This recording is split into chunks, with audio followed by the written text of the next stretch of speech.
When people see packed arenas and tour buses lined outside venues, they assume the artist has finally crossed over. This is the part where money starts to match the fame. But touring has always been misunderstood.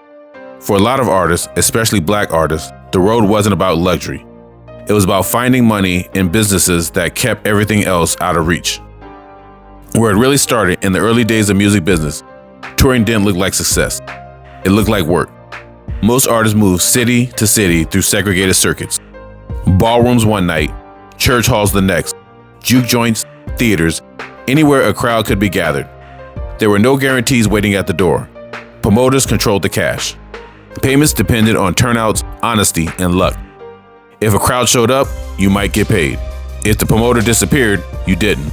There were no clean contracts, no real protection, no way to challenge the numbers. But there was one thing touring offered that the rest of the industry didn't. Cash you couldn't touch. If you didn't perform, you didn't eat. So artists stayed on the road, not chasing fame, chasing survival. Touring built the audience, not the leverage. Night after night, something started to happen. People didn't just hear the music, they experienced it.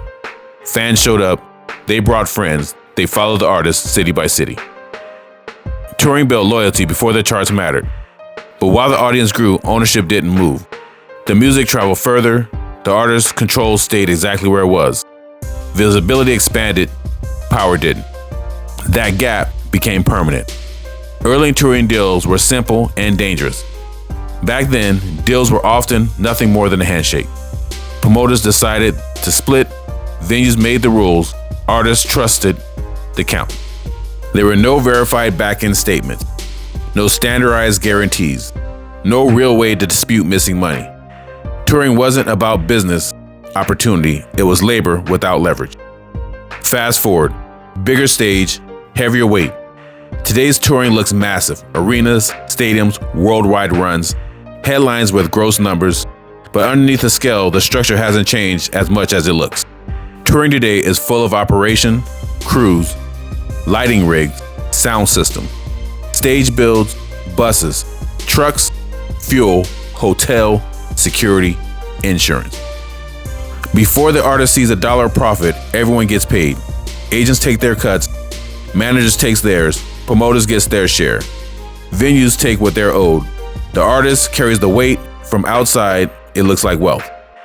On the inside, it feels like pressure. Modern touring deals just formalize control. The deals look cleaner now. The language is tighter, but the control lives upstream. Guarantees sound big until expenses hit. Back deal promises upside until accounting defines profit. Tour support helps tours happen, but rarely comes free. It connects back to the obligations everywhere. The artist performs, the system tallies. Payola never left the picture. In the past, payola shaped the radio. Who got spins? Who got heard? Touring, who was tied to it? Artists toured where labels wanted exposure. Radio spins boosted the ticket sales. Today's payola doesn't look like envelope. It looks like playlist placement, algorithmic visibility, promotional partners, brand-backed tours. Exposure still has a price. Artists still pay it, often without seeing the invoice. Merch became the pressure valve. As royalties slowed and control tightened, artists leaned into merch. Merch was fast, merch was emotional. Merch had something fans wanted to take home. For a long time, it helped balance the math, especially for black artists locked into deals that didn't scale. Then venues noticed. Merch fees appeared, processing fees stacked. Staff has to be paid, production costs rose. Merch still mattered, but the margins didn't look like they used to. The system followed the money. When the label saw touring and merch became central, contracts expanded, and that's where 360 deals come in. Touring, income, merch, brand deals, and appearance. If an artist touched it, the label wanted a piece. So even when artists work hard on the road to escape the slow streaming money, the contract followed them. Artists diversified, the system stayed attached. The illusion is part of the business. A struggling artist doesn't sell the dream, so the image is protected. Luxury visuals, designer clothes, expensive videos, sold out tours. But many of the moments are funded by advances and budgets still have to be paid back. The image suggests freedom, the accounting says otherwise.